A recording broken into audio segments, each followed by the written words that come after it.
In this lecture, we are going to discuss about the producer-consumer problem. So this is one of the process synchronization issues where we are in need of proper tracking of the shared variable or else which may lead to a process synchronization issue. So how to solve that using semaphores we are going to see. So what is the producer-consumer problem? So a producer process, it produces information that is consumed by a consumer process. So imagine that there is a producer who produces cake or any biscuits or something. Okay, so he produces and keeps the items one by one on a buffer. Buffer is nothing but a temporary storage area, and the consumer is there, and he or she is consuming as and when the producer produces and keeps the items, the consumer is consuming. Okay, so just make an imagination like that. The item may be a cake or a biscuit or an eatable item, right? So like that, if it is happening in a sequential manner, then no worries. That is, there won't be any issue. So for example, if the buffer, imagine, just to see to this example, so there is a buffer here. So there is totally 1 2 3 4 5, totally 5 slots which are empty.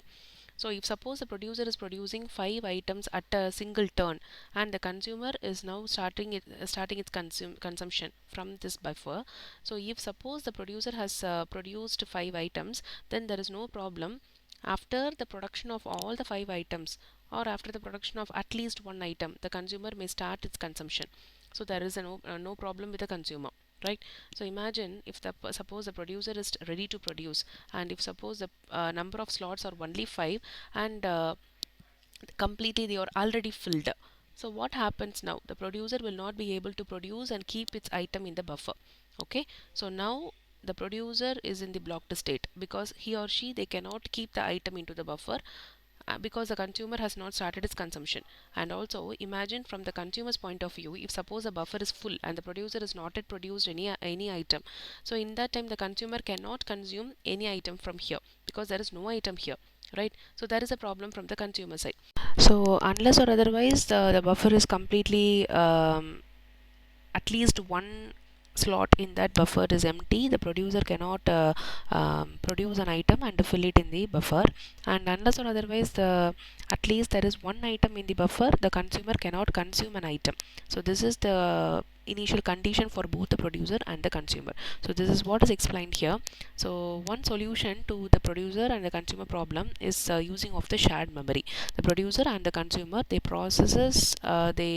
create the items, they produce the items. The producer produce the item, and they place in the buffer, and the consumer consumes from the buffer. Okay, so the producer and the consumer, they must be synchronized with each other, so that the consumer, they do not consume an item when there is no item in the buffer, and the producer do not produce an item when already the buffer is full. So this is the condition for both the producer and the consumer. So this is the code for the producer consumer problem. So just imagine that this is a buffer which is having totally 5 slots. So the total n is equal to 5, right? So starting from the index from 0 to 4, and initially we have imagined that there are two items A and B, and now we are about to place the item C in the location or the index 2, right? So now just see the code. While count double equal to n, so count is nothing but the total number of items, right? So now the total number of items is initially it is 2, so 2 double equal to 5, so the condition is false. So here we have placed a semicolon, which means that the while condition, it again and again iterates inside the loop itself if suppose the condition is true. Done, because there is a semicolon here which makes the loop run again and again inside this looping statement itself if suppose the condition is true, but actually in our case the condition is false. Therefore let's move to the next point, that is buffer of in is equal to item. So initially the in position is now in index 2, and we place the item C into this index 2, and after placing the item we increment the value by 1, and then we take the modulus operation of n. So here the in value is 2, so 2 plus 1 3, so 3 modulo n value is 5. So 3 modulo 5, definitely it will return us the value as 3. So now In is the pointer that is pointing to the next location where the item can be placed, because we are talking about the producer, right? So in, after placing C into the location 2, now in its position it will be moved to 3, right? So now after placing C, the count should be incremented from 2 to 3. So we increment the count as count equal to count plus 1. Now thus just this the last statement, it has been it is splitted into the code, the micro level, into a micro level for better understanding, because all these operations are being taken care in the RAM memory, right? So we have to first load the counts value from the secondary memory to the primary memory, that is the register.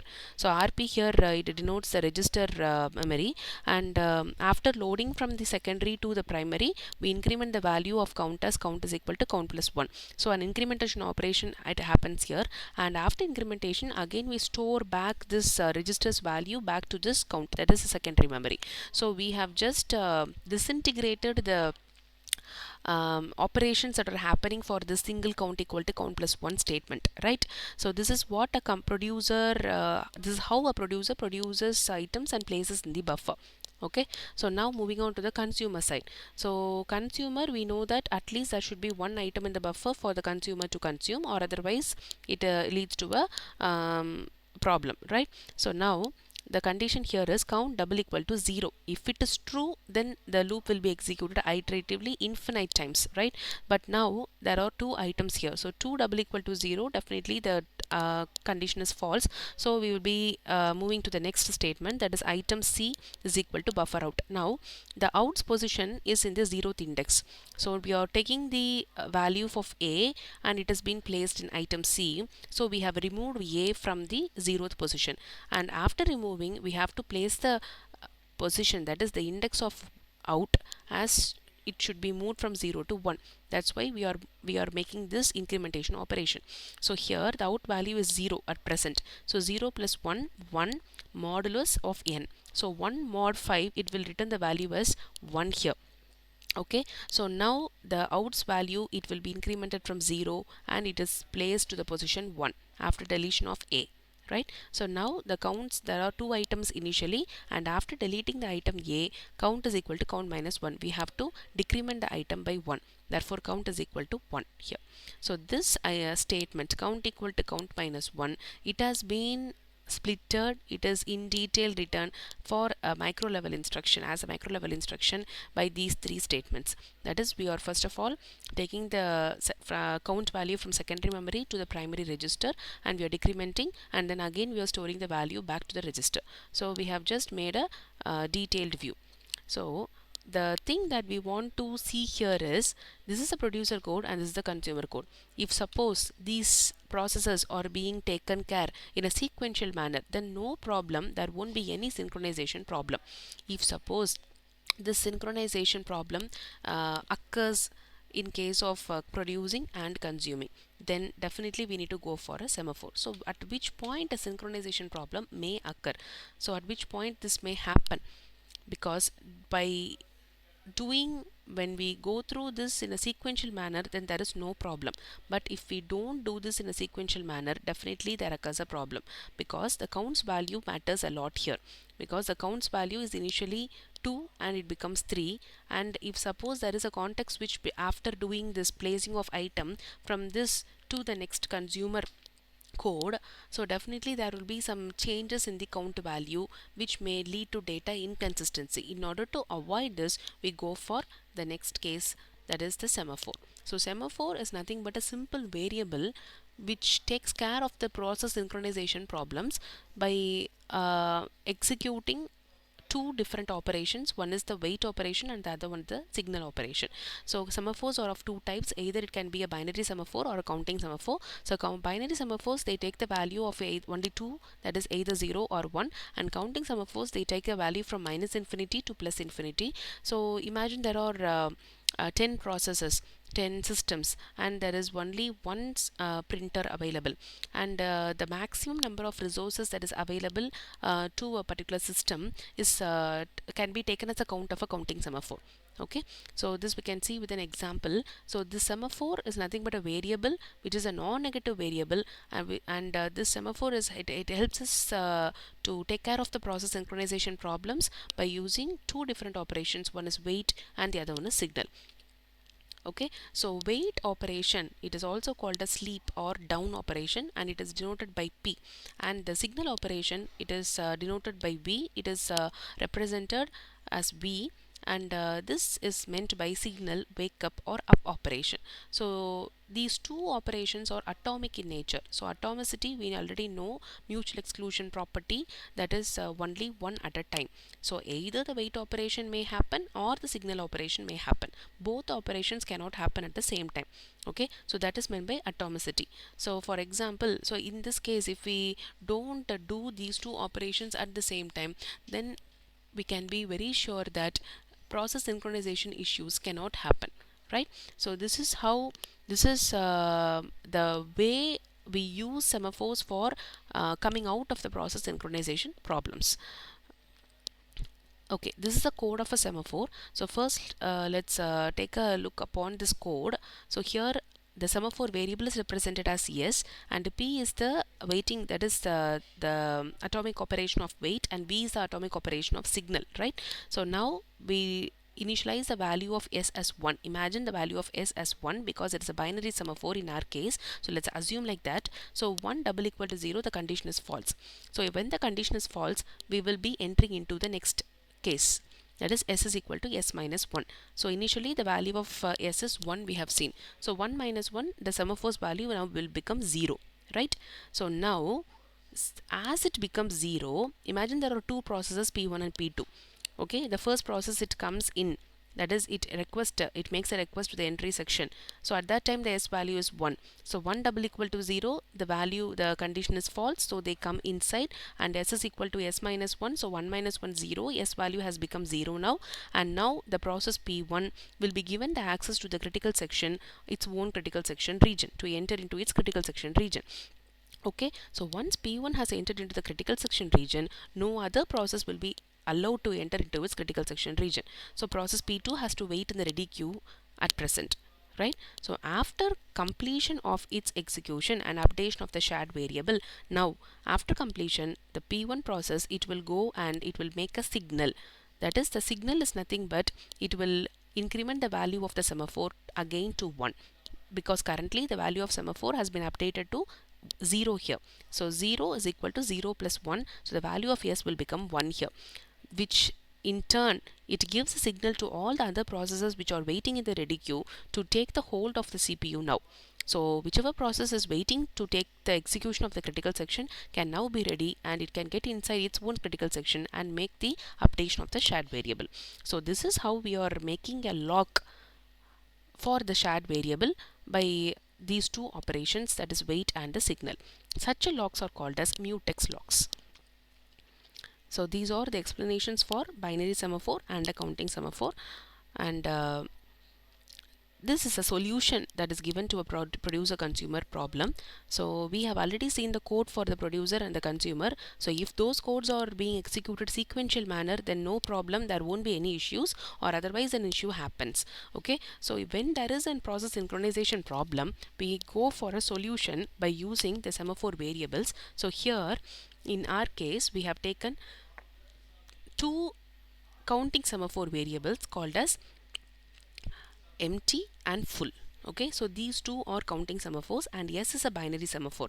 So counting semaphores, we know the value of counting semaphores is the maximum number of resources that are available, right? So in our case, there are totally 7 items here, that is 7 slots are available from 0 to 6. So the n's value is 7, right? So the value of empty slots here is totally 4. Okay, so empty is equal to 4, and full, that is the total number of filled slots in this case, is totally 3. So full value is 3, right? So now what we are doing, please listen here, that is down of empty, that is we are decrementing the value of empty by 1. because the producer is currently now producing an item. Okay, so in our example, down of empty, which will decrement the value by 1. So down of empty, in the sense empty is 4 now, so down of empty, now the value of down becomes 3.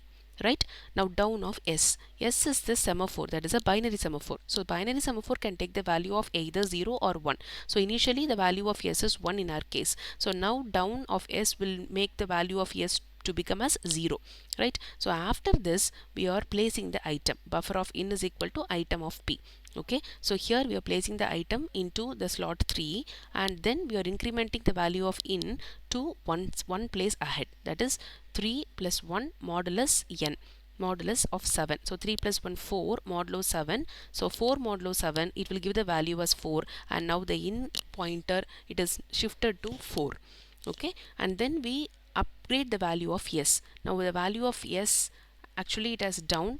Okay, from 1 to 0, and again we are moving from 0 to 1. Now the semaphore's value has been updated to 1 now, and again we are incrementing the value of full, because now the producer has placed an item in the slot 3. So totally there will be 4 items now, not 3 items. So up of full, it will give me the value from the full as 4. Okay, so the value of full is initially 3, and now it has been incremented to 1, so that the value of full has become from 3 to 4. So this is the producer code. Okay, the solution for the producer's code by using two semaphores, that is a binary semaphore yes and counting semaphore empty and full, we have found a solution for the producer problem. So next we are moving on to the consumer side. So in consumer, we have the same n is equal to 7, that is 7 slots are available from 0 to 6. Okay, so now we are going to consume the item A, that is we are going to remove the item A from the buffer and put it out, and we reduce this the total number of slots here.